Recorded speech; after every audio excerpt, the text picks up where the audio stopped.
So I might have pulled the trigger on the ZV-E1 over the Sony A7Cii Mark II, and I'm here to tell you why.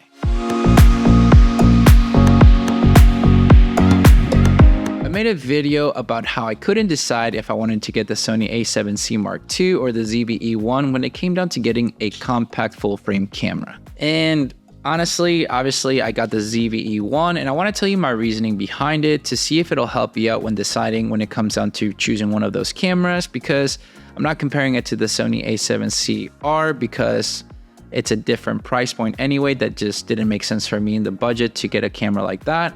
So it always came down to the A7Cii Mark II and the ZV-E1. The ZV-E1 is a 12 megapixel camera and it's basically a baby A7S III. I usually shoot videos with my Sony A7S III and I shoot more of the photos with my Sony A7 IV.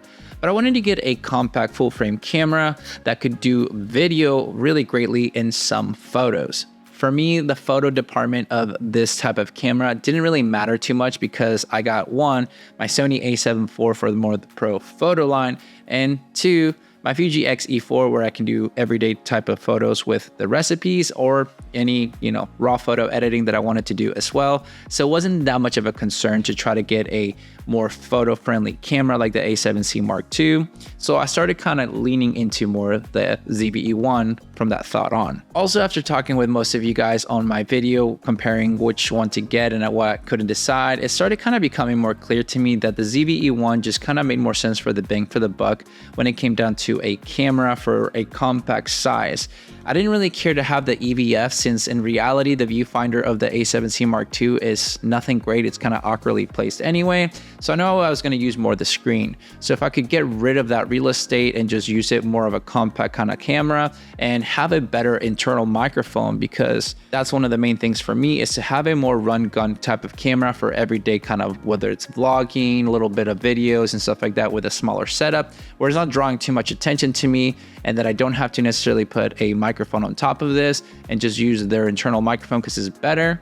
Paired up with, of course, the Adobe speech enhancement, it just kind of made sense to me more than getting the A7Cii Mark II. So at the end of the day, the photos on this are actually pretty good. I've done a POV street photography video using the Tamron 7180 G2 since I was able to test it out thanks to Tamron sending it to me, and it just worked out and made sense for me to, have a camera that maybe doesn't have the, shutter and everything like that, but it still works perfectly for what I would need with some photo and more video-centered camera. I've actually been using it for some of the videos already for kind of the vlogging type of style and things like that, and it feels just good on the hand with the weight and with my lens because I pair it up right now with the 20-40 by Tamron that I usually use on my Sony A7S III for the vlogging types and, behind the scenes and BTS kind of, B-roll and all that stuff as well. So it just paired up together, made sense to me. And another thing that comes down to it is the price point of what the cameras are. With the A7Cii Mark II and the ZV-E1 come in basically at the same price,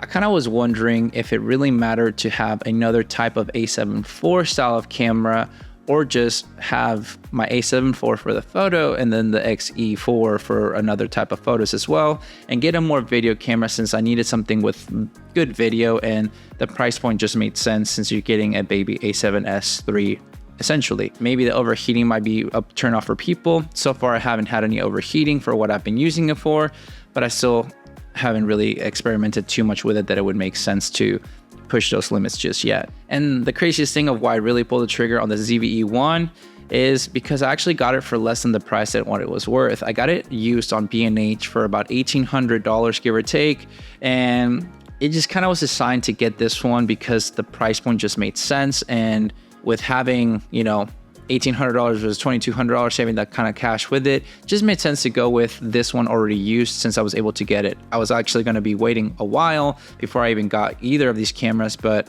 you know how B&H is, if you kind of roam around it for too long, you're going to find something you want, and yeah, I got what I wanted. But all in all, I think getting the ZV-E1 just made more sense for me. I know this A7Cii Mark II sounds pretty great. I know some people are going to probably not like that I got this ZV-E1 because they've told me that it's not good or whatever, or that it's like a gimmicky camera. But so far, it's been really great for my needs. And at the end of the day, that's all that matters is what your needs are and what camera makes those needs to be met. So what works for me might not work for you. What works for you might not work for me. And sometimes it's good to kind of have these type of videos to discuss a little bit further what is that attracted me to the camera, what is working, what is not working, what could have worked with the other one, what I knew wasn't going to work out with the other one, since obviously I have a Sony A7 IV, just to discuss and make basically people's life easier to decide which one would be best for them.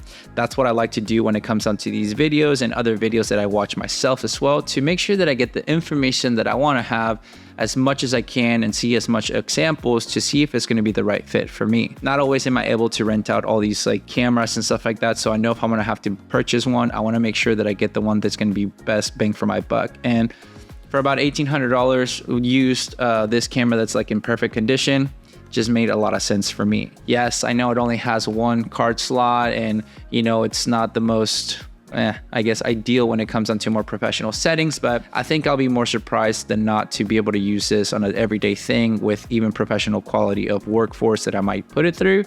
So just excited to have it in my arsenal, and I wanted to like kind of update you guys of why I decided to get the ZV-E1, as well as, well, my reasoning to see if it'll help you out in case you're wanting to get either this one or the Sony A7Cii Mark II and figure out which one would be best for you. But that's it. That's kind of my rambling about it. I'm just excited that I kind of got it, and I've been putting it to some testing and everything, done a little bit of like kind of, you know, B-roll type of vlog cinematic style things because it has a cineblog thing, and then just using it for my normal video kind of stuff that I would want to do, as well to eventually kind of test it out to see how it would work for social media content creation for businesses or anything like that for my workforce. So we'll see how that turns out, and if any updates need to be done, I'll definitely kind of make any of them. But if you have any questions about the camera or anything that you would want me to cover in a future video, please leave a comment down below, and I'd be more than happy to do my best to answer your questions and or make an update video if I see that people are asking the same question a lot of the time, because that's happened more than not, and it's fun for me. So I enjoy making these videos and everything like that, and getting to